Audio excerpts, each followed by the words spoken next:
Everybody and welcome back to the channel. So आप लोगों में से बहुत सारे लोग मुझे स्टडी टिप्स स्टडी वीडियोस बनाने के लिए बोल रहे थे बिकॉज ये है साल का सबसे कठिन समय जो कि है फाइनल एग्जाम्स के समय।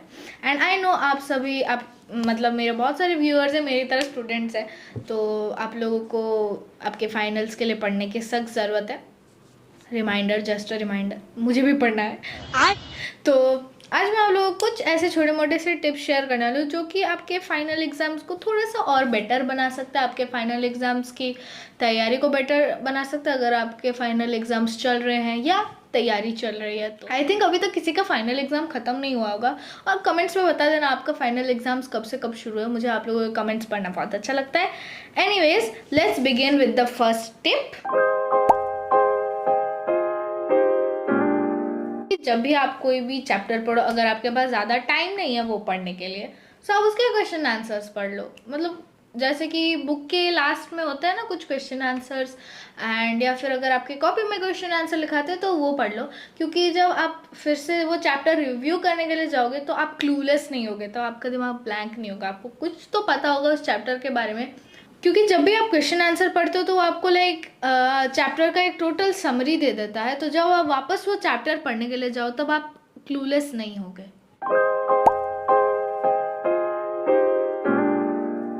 आप लोगों में से बहुत लोग YouTube से देखकर पढ़ रहे होंगे, YouTube लेक्चर्स अटेंड कर रहे होंगे देखकर, या फिर लाइव स्ट्रीम। बहुत सारे चैनल्स अपने अपने हैं आप सबके फेवरेट जो कि पढ़ाते हैं, मेरे भी फेवरेट चैनल है। तो उसके लिए मेरे पास एक टिप है कि अगर आप ज़्यादा टाइम सेव करना चाहते हो ना, क्योंकि जब भी आप लेक्चर्स देखते हो वो बहुत लंबे होते हैं, उनका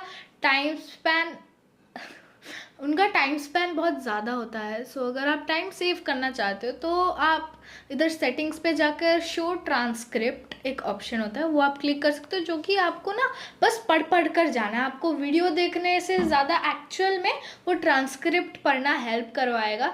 एंड अगर आपका पढ़ने रीडिंग का स्पीड बहुत ज़्यादा है ना, जैसे कि अगर आप कोई मूवी देखते हो तो कैप्शंस जल्दी जल्दी पढ़ लेते हो ना, तो वैसे अगर आप जल्दी थोड़ा सा पढ़ सकते हो तो आप 1.75x में स्पीड को रखो और देखो, क्योंकि 2x में ना बहुत चपड़ वाला नॉइज़ आता है, एंड 1.5x बहुत मेन स्ट्रीम है, तो 1.75x आप यूज़ कर सकते हो to watch your YouTube lectures. और हाँ, एक बोनस टिप है जो कि आप बीच बीच में ब्रेक लिया करो, क्योंकि आप लोगों से बहुत सब ऑब्वियसली रील्स पे स्क्रॉल करते होगे, मैं भी करती हूँ, ऐसा कोई बात नहीं है कि मैं नहीं करती हूँ, मैं भी रील्स पे स्क्रॉल करती हूँ।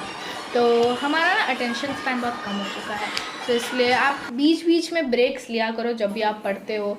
कि मतलब कंटिन्यूसली अगर आप पूरा एक स्टडी मैराथन करना चाहते हो, पूरा दिन पढ़ना चाहते हो, तो बीच बीच में थोड़ा थोड़ा सा ब्रेक्स लेना इज़ इम्पॉर्टेंट, वरना आपके दिमाग में जो है सब मिक्स हो जाएगा जितना भी इंफॉर्मेशन है। तो बीच बीच में ब्रेक्स लिया करना, ठीक है, रिमाइंडर।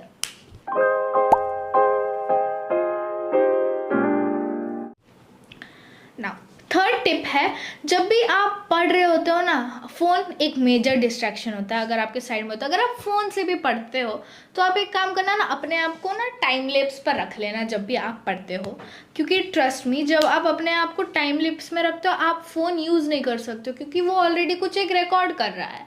एंड मेरे लिए तो और भी आसान हो, मेरे लिए उसमें एक छोटा सा वीडियोज़ भी बन जाते हैं। तो एंड आप अपना फ़ोन को साइलेंट मोड पे भी रख देना, ताकि कोई भी नोटिफिकेशन या कॉल आपको डिस्टर्ब ना करे। और ट्रस्ट मी, जब आप पढ़ चुके होगे और देखोगे वो वीडियो टाइम लैप्स वाला, आपको इतना खुश लगेगा कि मैंने इतनी मेहनत से पढ़ा है, मैंने सब कुछ पढ़ा है। तो वही जो चीज़ है आपको खुश रख सकता है। तो बेसिकली ये वाला जो टिप है मैंने एक्सीडेंटली फाउंड आउट किया था जब मैं मम्मी के व्लॉग्स बनाती थी। क्योंकि देखो, मम्मी के फ़ोन पे है इंस्टाग्राम, एंड इंस्टाग्राम जैसे ही मैं खुलती हूँ तो मैं रील्स देखती रहती हूँ, चाहे वो मेरी हो या और किसी की भी डांस रील्स हो। मैं ऐसे ऐसे कंटिन्यूसली स्क्रॉल करते जाते हैं और उस पर घंटों बीत जाते हैं जो मुझे पता ही नहीं चलता। My God. तो इसलिए मैं मम्मी का व्लॉग्स बना लेती हूँ। एंड अब लोग मम्मी का व्लॉग्स अगर आप लोगों में से कोई देखते हो तो आप देखते होगे, मेरा स्टडी वाले जो टाइम लैप्स होते हैं उसमें ज़्यादा होते हैं, बिकॉज वो मैं इस चीज़ के लिए शूट करती हूँ ताकि मैं डिस्ट्रैक्टेड ना हूँ। नेक्स्ट टिप नंबर 4, जब भी मतलब अगर आप बहुत ही कम समय में और आपका ज़्यादा सिलेबस है एग्ज़ाम के लिए पढ़े हो और गए हो एग्ज़ाम हॉल में, तो जैसे ही टीचर आपको एग्ज़ाम पेपर देती है एंड बोलती है योर टाइम स्टार्ट्स नाउ, तो आप क्या करना ना, आप क्वेश्चंस को देखकर घबराना मत, क्वेश्चन पेपर को पलट देना, ठीक है। क्वेश्चन पेपर पलट दिया, पीछे पूरा ब्लैंक। अभी आपको जितना भी कुछ भी चैप्टर का जो भी याद आता है आप स्क्रिबल डाउन करो। एंड अगर आपकी टीचर देखती है तो बच्चे ये क्या कर रहे हैं, बोली मैम मुझे कुछ याद नहीं रहता तो मैं पहले से लिख देती हूँ ताकि एग्जाम टाइम पे मुझे थोड़ा सा आइडिया हो, क्योंकि वो चीटिंग भी नहीं है, बेसिकली वो चीटिंग भी नहीं है क्योंकि आपने पढ़ रखा है, वो आपको वो आता है। और अगर आप 30 मिनट्स में भूल भी जाओ, जब आप वो क्वेश्चन पेपर सॉल्व करो तो आपको याद होगा कि हाँ मैंने पीछे लिखा था, मैंने एक formula charts and etcetera etcetera बनाया था, तो आप उसको रेफर कर सकते हो जब आप आपका आंसर्स लिख रहे हो।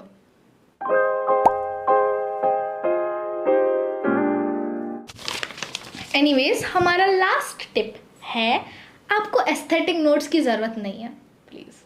और जितना भी आप मतलब नोट्स को अपना सुंदर बनाने की कोशिश करो कि मैं ये वाले कलर से पेन ये लिखूंगा, ये लिखूंगी, एटसेट्रा एटसेट्रा, हाइलाइटर से ये हाईलाइट करूंगी, ये वो दिस दैट, प्लीज़ मत किया करो, क्योंकि आपके स्कूल का एक ही नोट्स की ज़रूरत है, उसमें आपकी हैंड राइटिंग जितनी बद से बदतर हो। क्योंकि जब मैं आपको मेरा स्कूल का साइंस नोट्स कॉपी दिखाऊंगी आप बोलोगे ये प्रियांशी ने बिल्कुल नहीं लिखा है, क्योंकि टीचर कुछ भी बुलाते जाते थोड़े जल्दी में बुलाते हो तो मुझे ऐसा ऐसा ऐसा ऐसा ऐसा करके लिखना पड़ता है, बट फिर भी मैं मैनेज कर लेती हूँ मेरा हैंड राइटिंग पढ़ने के लिए, जो कि बहुत ही स्ट्रगल वाली काम है मेरा हैंड राइटिंग पढ़ना, नोट्स कॉपीज़ में स्पेशली।